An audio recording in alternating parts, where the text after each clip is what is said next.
జిల్లా పెద్దపల్లి నియోజకవర్గం తెలంగాణ ప్రజాపాలన దినోత్సవ వేడుకల్లో పాల్గొన్న రాష్ట్ర మహిళా కమిషన్ చైర్పర్సన్ రాచరిక పాలన నుంచి ప్రజాస్వామ్యం దిశగా హైదరాబాద్ సంస్థాన విలీనమైన రోజున మన తెలంగాణ ప్రజాపాలన దినోత్సవంగా నిర్వహించుకుంటామని రాష్ట్ర మహిళా కమిషన్ చైర్పర్సన్ నేరెళ్ల శారద అన్నారు. జిల్లా కలెక్టరేట్ ప్రాంగణంలో పెరేడ్ గ్రౌండ్స్ లో నిర్వహించిన తెలంగాణ ప్రజాపాలన దినోత్సవ వేడుకల్లో రాష్ట్ర మహిళా కమిషన్ చైర్పర్సన్ నేరెళ్ల శారద ముఖ్య అతిథిగా పాల్గొన్నారు. మంగళవారం ఉదయం ముఖ్య అతిథిగా పోలీస్ గౌరవ వందనం స్వీకరించి జాతీయ పతాకావిష్కరణ చేశారు. అనంతరం వారు మాట్లాడుతూ తెలుసుకోవాల్సినటువంటి బాధ్యత కూడా మనందరిపైన ఉంది కాబట్టి ఈ సందర్భంలో మన రాష్ట్రంలో జరుగుతున్నటువంటి కొన్ని విషయాలను మీతో పంచుకుంటాను.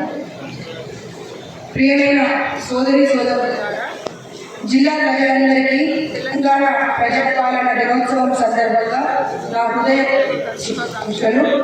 చరిత్రలో 1948 సంవత్సరం సెప్టెంబర్ 17వ తేదీకి ఒక విశిష్టత ఉంది. 76 సంవత్సరాల క్రితం ఇదే రోజున మన తెలంగాణ భారతదేశంలో అంతర్భాగంగా మారింది. రాచరిక పాలన నుండి ప్రజాస్వామ్య పాలన దశలోకి పరివర్తన చెందింది. అందుకే ఈ సందర్భంగా తెలంగాణ ప్రజాపాలన దినోత్సవాన్ని జరుపుకుంటున్నాం.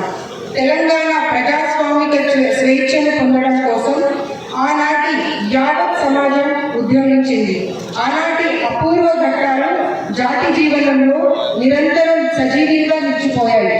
నేటి సందర్భంలో ఆ ఉజ్వల ఘట్టాలను, ఆనాటి యోధుల నెలకట్టలేని త్యాగాలను తలుచుకోవడం మనందరి బాధ్యత.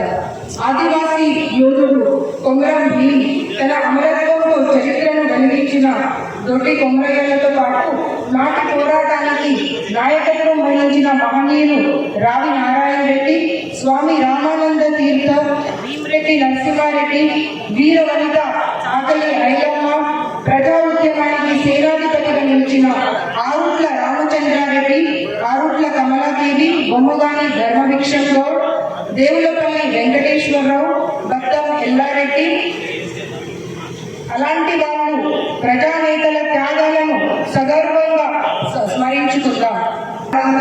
బండి యాదగిరి, షోయబుల్లా ఖాన్ లాంటి సాహితీమూర్తులకు ఘనమైన నివాళులు అర్పిద్దాం. ప్రజాప్రభుత్వం ఏర్పాటు చేసి ప్రజలకు ఇచ్చిన ప్రతి హామీని నెరవేర్చే దిశగా పనిచేస్తున్నామని తెలుపుతున్నాను. ప్రజాప్రభుత్వం ద్వారా పెద్దపల్లి జిల్లాలో అమలు చేస్తున్న సంక్షేమ అభివృద్ధి కార్యక్రమాలకు క్లుప్తంగా మీ ముందుంచుతున్నాను. రైతు సంక్షేమమే ప్రథమ లక్ష్యంగా మన ప్రభుత్వం పనిచేస్తుంది.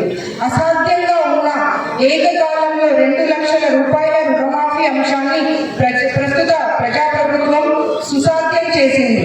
అర్హులైన ప్రతి పేద కుటుంబానికి అభయహస్తం గ్యారంటీ పథకాలను అందించే దిశగా జిల్లాలోని ఎంపీడీఓ కార్యాలయాలు, సమీకృత జిల్లా కలెక్టరేట్లో ప్రజాపాలన సేవా కేంద్రాలను ఏర్పాటు చేశారు.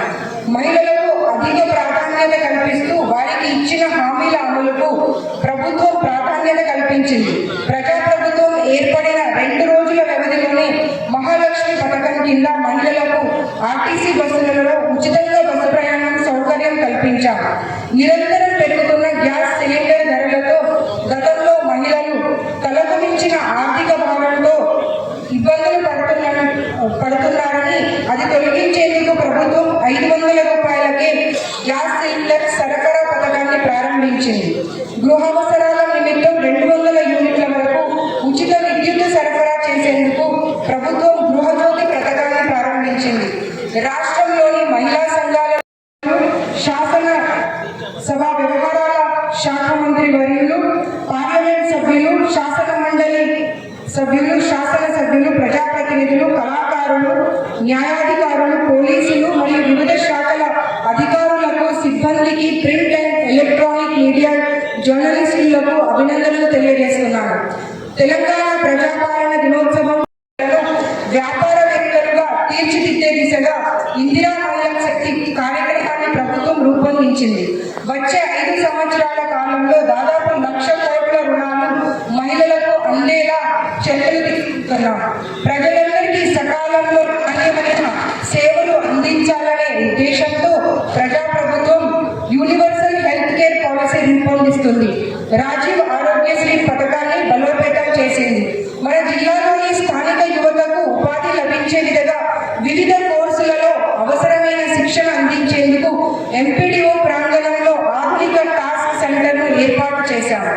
శాంతి భద్రతల నిర్వహణ సమర్థవంతంగా జరిగితేనే సమగ్ర అభివృద్ధి సాధ్యమవుతుందనే ఉద్దేశంతో ప్రభుత్వం శాంతి భద్రతలకు అత్యంత ప్రాధాన్యత కల్పించింది. యువత డ్రగ్స్, గంజాయి వంటి వాటికి అలవాటు పడి జీవితాలను నాశనం చేసుకుంటున్నారు. దీనిని నివారించేందుకు ప్రభుత్వం కఠినంగా వ్యవహరిస్తుంది. జిల్లాలోని వివిధ శాఖల ద్వారా ప్రభుత్వ సంక్షేమ పథకాలను, అభివృద్ధి కార్యక్రమాలను ప్రజలకు అందిస్తున్నాం. నిరంతరం సంక్షేమ అభివృద్ధి కార్యక్రమాలను ప్రజల వద్దకు తీసుకువెళ్లటంతో పాటు వాటి విజయవంతానికి కృషి చేస్తున్నాం. మీ అందరికీ మరొక్కసారి శుభాకాంక్షలు తెలియజేస్తూ ఈ రాష్ట్ర అభివృద్ధికి రాష్ట్ర ప్రభుత్వంతో పాటుగా మనమందరం కూడా చేయూతగా ఉందామని చెప్పి మీ అందరినీ కోరుకుంటూ జై హింద్. ఈ కార్యక్రమంలో జిల్లా కలెక్టర్ కోయ శ్రీహర్ష, ప్రిన్సిపల్, జిల్లా ఎమ్మెల్యే చింతకుంట విజయ రమణారావు, ఎమ్మెల్యే మకాన్ సింగ్ రాజ్ ఠాగూర్, అదనపు కలెక్టర్లు J Arunasri, Shyam Prasad Lal, DCP M Chaitanya, RDO B Gangaiah, collectorate AO Srinivas, జిల్లా అధికారులు, ప్రజాప్రతినిధులు, సంబంధిత అధికారులు తదితరులు పాల్గొన్నారు.